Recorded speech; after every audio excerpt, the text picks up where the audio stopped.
जय श्री राधे कृष्ण। आप सभी का हमारे YouTube चैनल पे बहुत बहुत स्वागत है।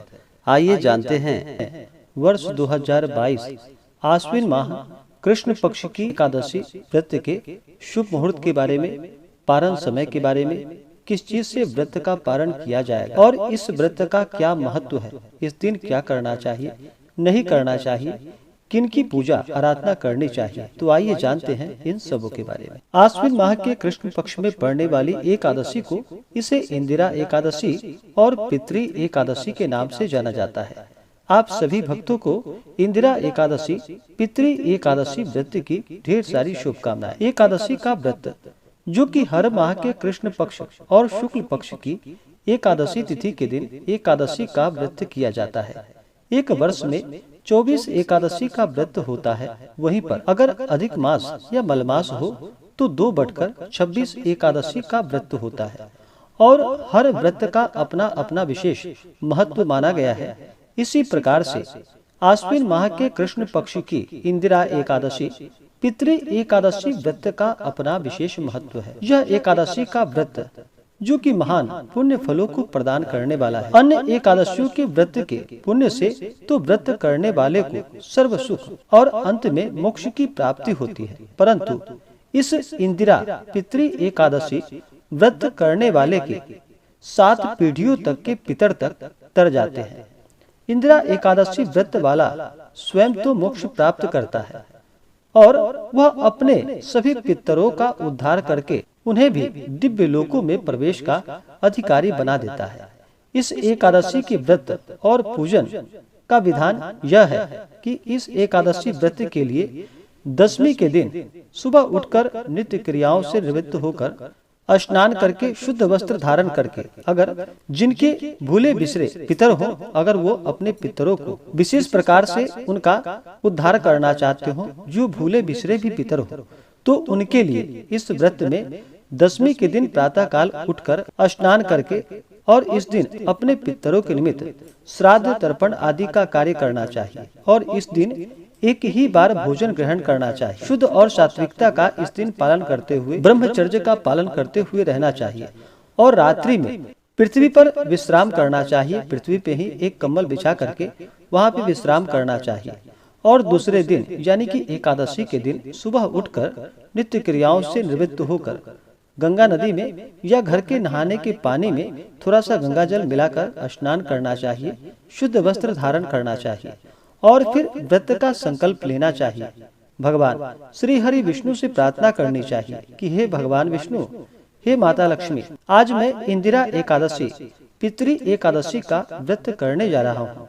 यह व्रत मेरा सफलता पूर्वक पूर्ण हो और हमारे पूर्वजों के सभी पाप और ताप नष्ट हो जाए और हमारे पूर्वजों को अच्छी गति की प्राप्ति हो।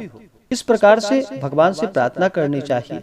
आपके मन में जो भी इच्छा हो, जो भी कामना हो, वह प्रभु से कहनी चाहिए और इस दिन निराहार रहकर समस्त भोगों को त्याग कर भगवान विष्णु का सुबह और शाम के वक्त पूजन करना चाहिए। माता लक्ष्मी का पूजन करना चाहिए और इंदिरा एकादशी के व्रत में विशेष प्रकार से मध्याह्न काल के समय में भगवान शालिग्राम की पूजा पूरे विधि विधान के साथ भक्ति और श्रद्धा के साथ करनी चाहिए और अपने पितरों के निमित्त श्राद्ध तर्पण आदि का कार्य भी करना चाहिए और फिर ब्राह्मणों को भोजन कराकर उनको यथाशक्ति दान और दक्षिणा देनी चाहिए और फिर पितृशेष को सूंघ कर किसी गौ को खिला देनी चाहिए। फिर धूप दीप से भगवान का विधिवत पूजन कर रात्रि में जागरण करनी चाहिए और फिर द्वादशी तिथि के दिन प्रातः काल उठकर स्नान कर भगवान का पूजन और आरती कर फिर ब्राह्मणों को भोजन कराना चाहिए। ब्राह्मणों को दान और दक्षिणा देनी चाहिए। उसके बाद फिर बंधु बांधवों समेत भोजन ग्रहण करना चाहिए। व्रत का पारण समय के अनुसार करना चाहिए। इससे व्यक्ति के सभी प्रकार के पाप और ताप नष्ट होते हैं तथा उनके पितरों को भी अच्छे गति की प्राप्ति हो पाती है। इस दिन विशेष प्रकार से भगवान शालिग्राम को तिल और तुलसी दल अवश्य ही चढ़ाना चाहिए। इस दिन तिल और गुड़ का प्रयोग करना चाहिए। तो आइए अब जानते हैं इंदिरा एकादशी व्रत के शुभ मुहूर्त के बारे में। एकादशी तिथि प्रारंभ समय जो कि 20 सितंबर 2022 दिन मंगलवार रात्रि 9:27 और एकादशी तिथि की समाप्ति होगी 21 सितंबर 2022 दिन बुधवार रात्रि 11:36।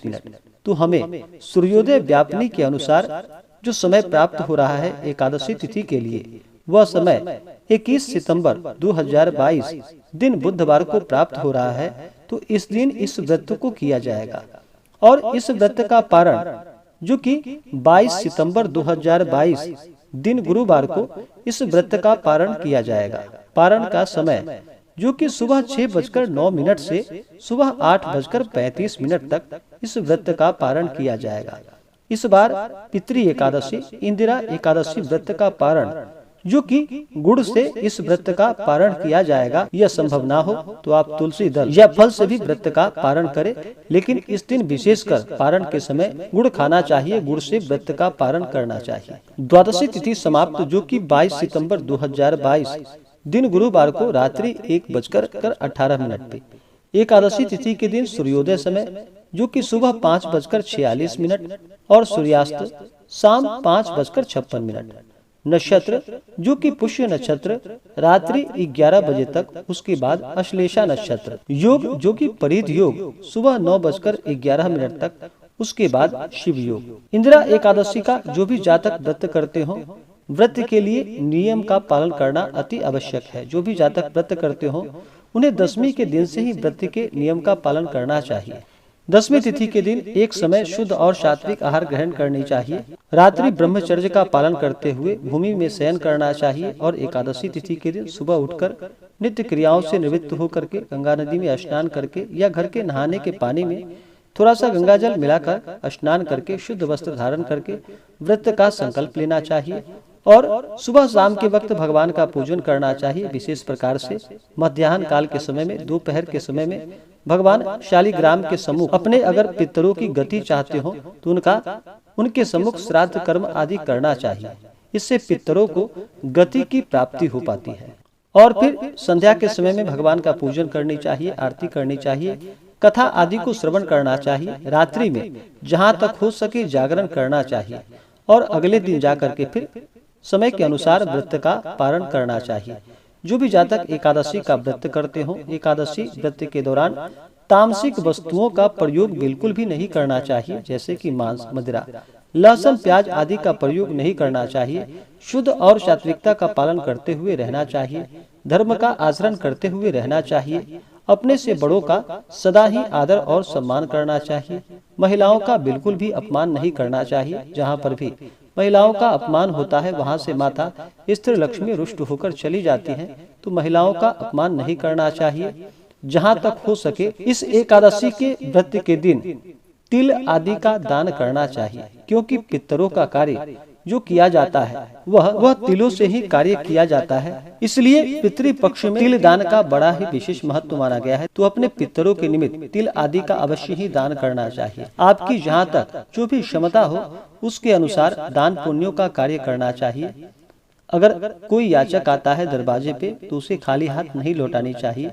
अपने श्रद्धा सामर्थ्य के अनुसार उन्हें अन्न वस्त्र आदि अवश्य ही प्रदान करने चाहिए। गरीबों को भोजन कराना चाहिए और भगवान का पूरे विधि विधान के साथ पूजन करना चाहिए।